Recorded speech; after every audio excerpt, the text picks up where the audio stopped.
Hey Step Queens! For those of you who know me, hi. For those of you who don't know me, also hi, welcome. I'm so glad that you're here. My name is Brittany Lynch and I am the creator of the Step Queen movement. I am the second wife to my super hot, wonderful husband. He has a son from his first marriage, my stepson, and together he and I also have a son. I created the Step Queen movement because when I started on this stepmom journey, I was completely blinded by love. I had no idea what being a stepmom really meant. I mean, I had a very strict dating rule, no guys with kids, before I met my husband. But that was before I had any idea how hard it actually was. As you all know, love trumps all, and before I knew it, I was up shit creek without a paddle, playing house every other weekend. I learned all of my stepmom lessons the hardest way possible. But I'm here today to help you figure them out the easiest way possible. You don't have to be me. You don't have to be crying in your wine in your bathtub, wondering why you signed up for this. I know how it feels to look for every excuse under the sun to be out of your house during your step weekends. Here are my 5 favorite life-saving tips for stepmoms. Tip number 1, know the natural dynamics of a stepfamily. I hate to be the one to break it to you, but being in a stepfamily is absolutely 0% the same as being in a first family. This is single-handedly probably one of the biggest reasons that stepfamilies don't succeed, because they're trying to be something that they're not. Stepfamilies are not traditional families, but they are becoming the norm. Don't beat yourself up for trying to make it run like a first family. It's the only structure for a family that we've ever been taught.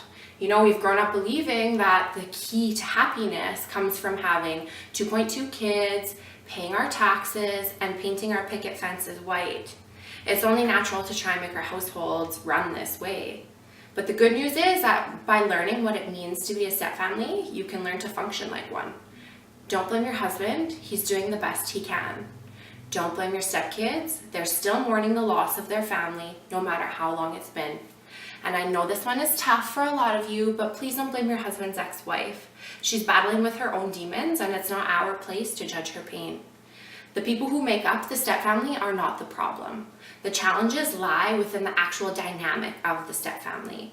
When you know what that dynamic entails, then you're able to combat the challenges and grow into what you really are, and that's a stepfamily. Number 2, super step parenting does not work. Be your own number 1. Please don't do things with an expectation that the kids are going to treat you better, your husband will love you more, that the bio mom is going to be your biggest fan. If you do things, do them with yourself in mind only. Past me is so guilty of this. I was the epitome of a super stepmom. I had a career. I worked long hours as a shift working nurse. I was an over and above wife. I'm an awesome wife, PS, but I was like way more awesome back then.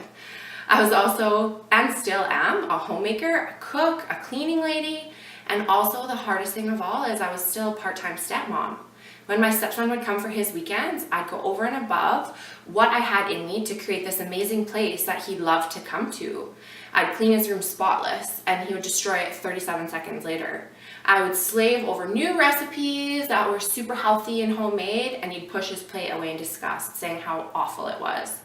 I'd buy him nice new clothes or new Lego sets or fun toys to try and be his friend or win his approval or something. I just kept giving and giving and giving until I completely burned out. I'm not lying when I tell you I had a complete mental breakdown a few summers ago. I could not work for months. I was depressed, I was angry, I was resentful.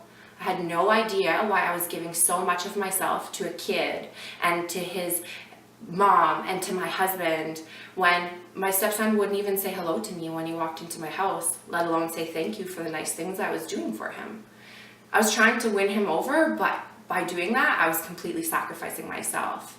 You know what? It was my own fault that I burnt out. Nobody asked me to be a super stepmom.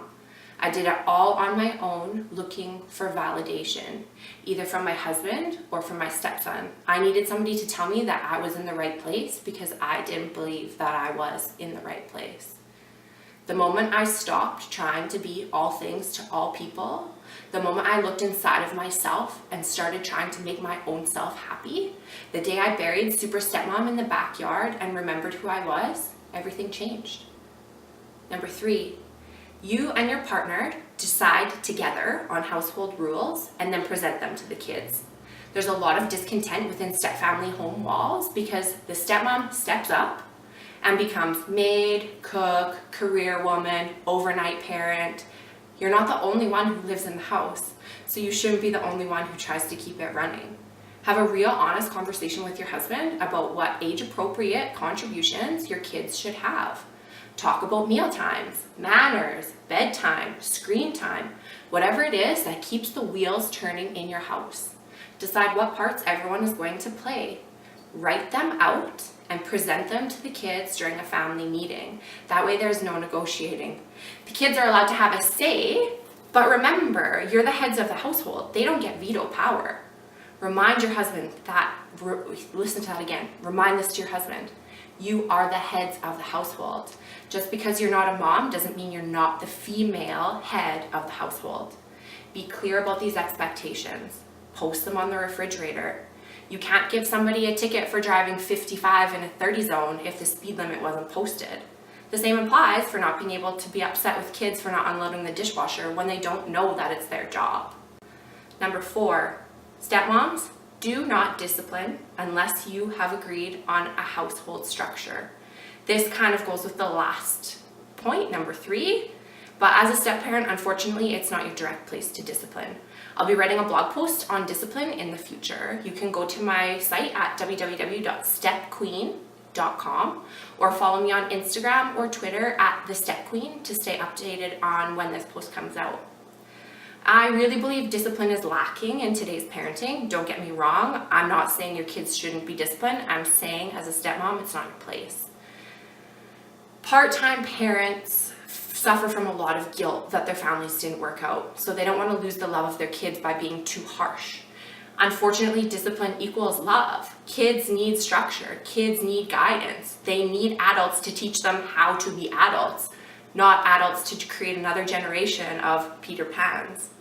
Once you've come up with household norms, once they've been communicated and written out for everybody to see, you're able to avoid the dreaded, "you're not my real mom, so you can't tell me what to do" syndrome by simply saying, "In this house, we do this." If your stepkids know that if their beds aren't made, they can't have friends over, all you have to say, "Sorry, Sally, you didn't make your bed, so Becky can't come over." She might be mad, she might kick and yell, she might tell you that she hates you, but if she knows the rules, she can't argue. Also, if she says, "At my mom's house, I don't have to make my bed before Becky comes over," you can just say your line you're gonna say 10 million times. "In this house, we make our bed before company comes over." I'll guarantee you that eventually, before you blink your eyes, her sheets will be as crisp as a winter breeze. Number 5, build strength as a couple. The reason you're a stepmom is because you fell in love with a guy who had kids. What sense is it to go through all of this stress and all of this nonsense if at the end of the day, you also end up resenting your partner? We know that 50% of first marriages end in divorce. We also know that over 66% of remarriages that involve children also end in divorce. These are not pretty odds. You are swimming upstream, and unless you fortify your marriage, you're going to become a statistic. The secret to a long-lasting marriage is learning how to fall in and out of love 1 million times over. If you've forgotten why you fell in love with your partner, look through old pictures. That's probably my favorite thing to do, remembering these happy times, festivals, date nights that you've had. Ask a close friend what you used to tell them about your spouse.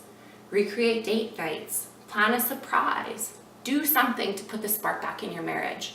You owe it to yourself, to your partner, and to your kids to keep your families intact. If you forgot why you fell in love, sit down with a glass of wine or a glass of tea. List all the things that you used to love about your partner. Those qualities are still there. If you've become someone you never thought you'd be, it's time that you rediscover who you are. You've been through enough. Your husband has been through enough. His kids have been through enough. Strengthen your relationship.